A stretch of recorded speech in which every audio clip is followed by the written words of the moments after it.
Hey everybody, it's Carm here, coming to you on an early Wednesday evening. Felt like coming on and doing another response video. This time it isn't for a contest or a thread, but to answer a question posed in the comments recently. My good buddy Ben Costello out in Ireland. Hey Ben, how you doing? He'd asked if I had any Tangerine Dream post-1980 albums I'd recommend to him, and yes I do.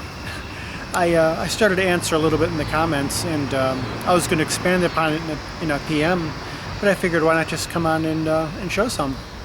So these are just some that I'd recommend from the last 35 years or so. I know those of us core fans of the group, longtime fans, favor the 70s as being their most creative and adventurous period, and I of course I agree. But I believe there's a lot of really worthwhile stuff of theirs to be heard afterwards. Went through a lot of different stylistic personnel changes, and yeah, so I'll start in. I just realized as I was starting that the camera battery is getting a little low, so I'll try to go through these as quickly and succinctly as possible. White Eagle from 1982. I'd mentioned Exit in a previous video on my summer album, where they started doing shorter songs and more traditional song structures. Goes in a similar vein here, maybe a little quieter, more on the ambient side at times. White Eagle, the title cut, really stands out for me. Really what I got the whole album for. A beautiful lilting, started using vocal samples at this point, so it's very kind of a sensuous piece. I think they used it for a soundtrack in Germany at the time, so very nice. Hyperborea from 1983. Getting further into the digital realm and the samples, kind of Eastern influence, like Middle Eastern sounding, very subtle, and still has that kind of dark misterioso quality that's a very trademark of the group. Yeah, just a very, very beautiful, atmospheric, and also getting kind of more into like the digital drums, but they're using it in a very tasteful way.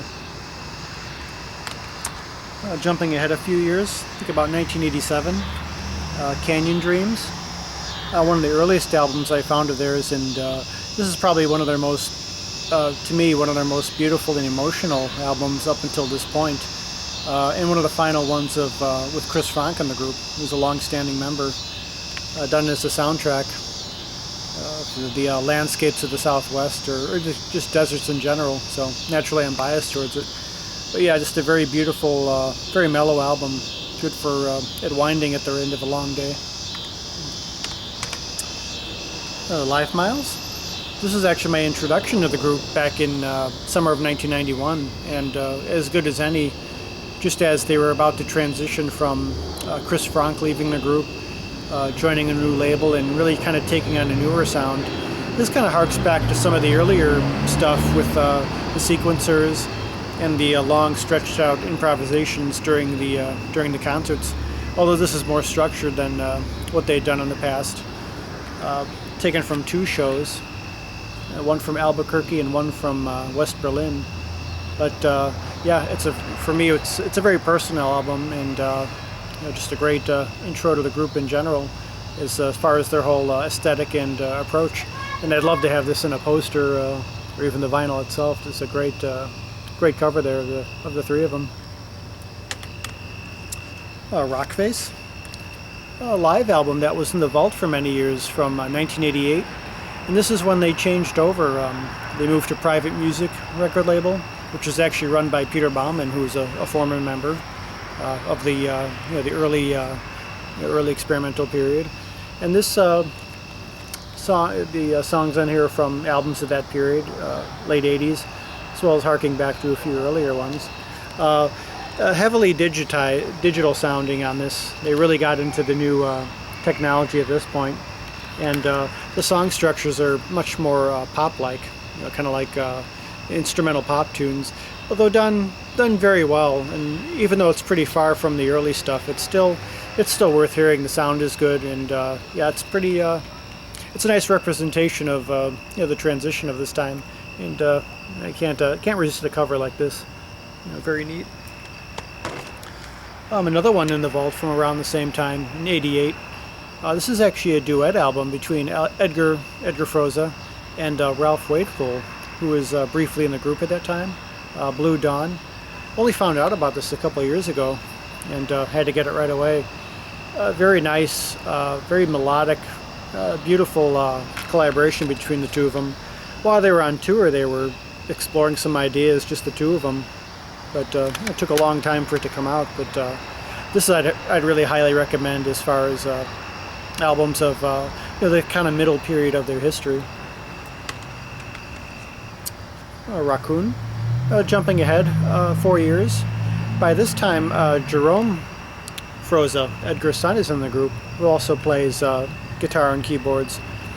And at this point, they kind of get away from their what you can consider their trademark sound, which every fan kind of knows what that is. That kind of patented Tangerine Dream sound. The chord progressions are different. This is more of like a pop rock, getting into very guitar heavy. Even again, even more on the rock and roll side of it. But still, it's a good representation of what they were doing then.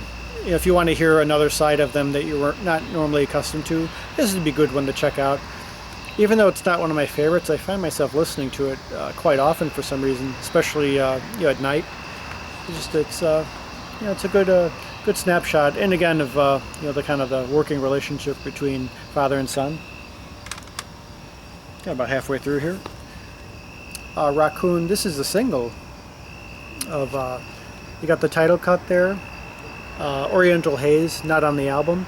What I really got this for, though, was the interview with Edgar Froese, kind of discussing his working methods of the time. In fact, they were working on this very album then, so he covers a lot of that ground, as well as some of the history of the group. So yeah, just for this alone, it's worth getting this.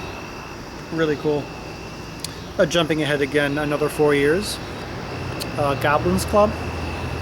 Still kind of in the pop rock vein, although they seem to be expanding out a little bit into some classical realms. I think he used a choir on here, and even a little bit of techno at times, which they were kind of exploring for a few years. But this one's a little more, I find a little more easy to get into. This one's from '96, and they also added Linda Spa and saxophone and flute, as well as keyboards. So yeah, more colors and textures to this than the previous '90s albums. Let's see here, and going to the end of the decade. Now this next one I'd highly recommend. Rocking Mars Live from 1999.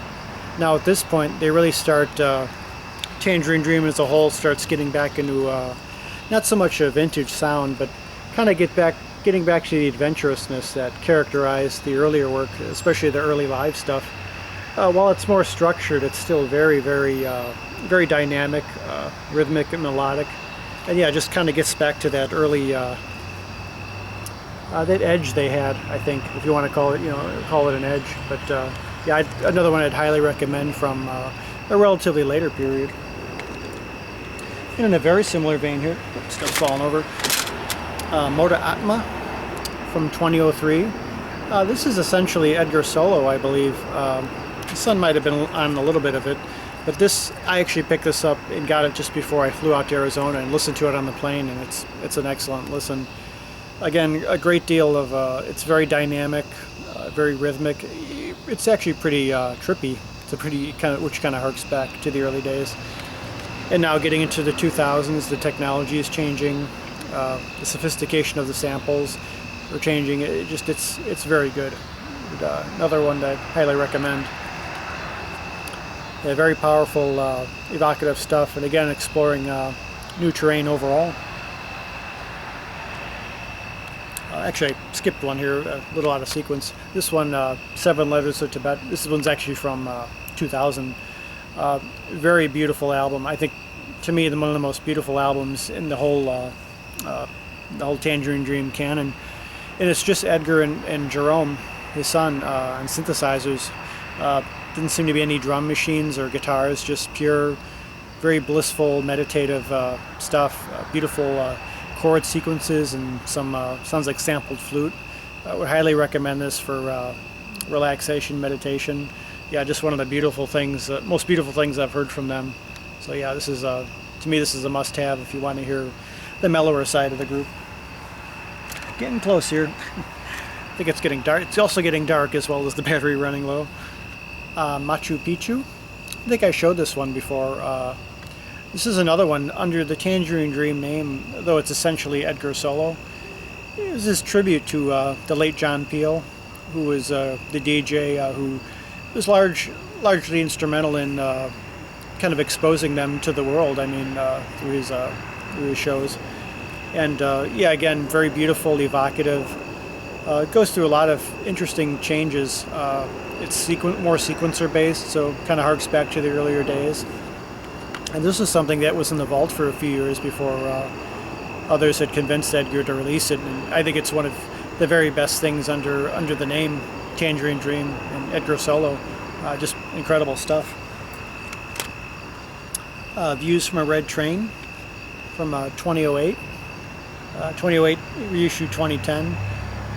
In a similar vein, very beautiful, a little more guitar driven, but this is another one that there's newer textures and points towards more, just more variation in the sounds overall. But again, if you're missing the early music and you want to hear it from a later date, this is kind of, you know, there's a nice balance between the older and the newer material. But yeah, I would highly recommend this one as well. Let's see, just a couple more here. Knights of Asheville, 2011. A live date at the Moog Fest in North Carolina. And at this point the group had expanded, the live group. It's got about 6 members there, including Edgar, of course. And they run through a lot of tunes they were doing at the time, as well as a few older ones. This is another live one that really kind of gets back to the earlier spirit of the group, when they were just really exploring things. Even though it's very structured in almost like a pop rock sense, there's just the whole tone of the album is very it's very adventurous. And another one highly recommended of their most recent period. And finally, Malik Onia. As far as I know, the final thing released in Edgar's lifetime.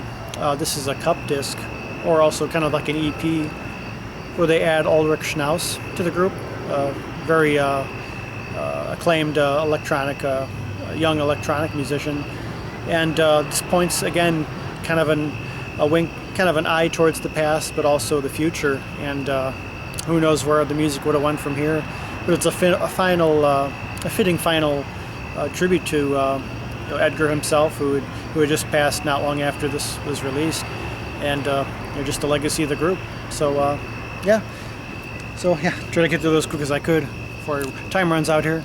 So yeah, Ben, I hope you enjoyed those. There's a lot of things I could recommend from the period too. There's so many bits and pieces to the puzzle over the years, but those are just some in particular that I'd recommend checking out, especially the later ones.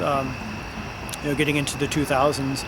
If you just want to find the balance between the older vintage stuff and the modern stuff, they still were very creative, right up until the end.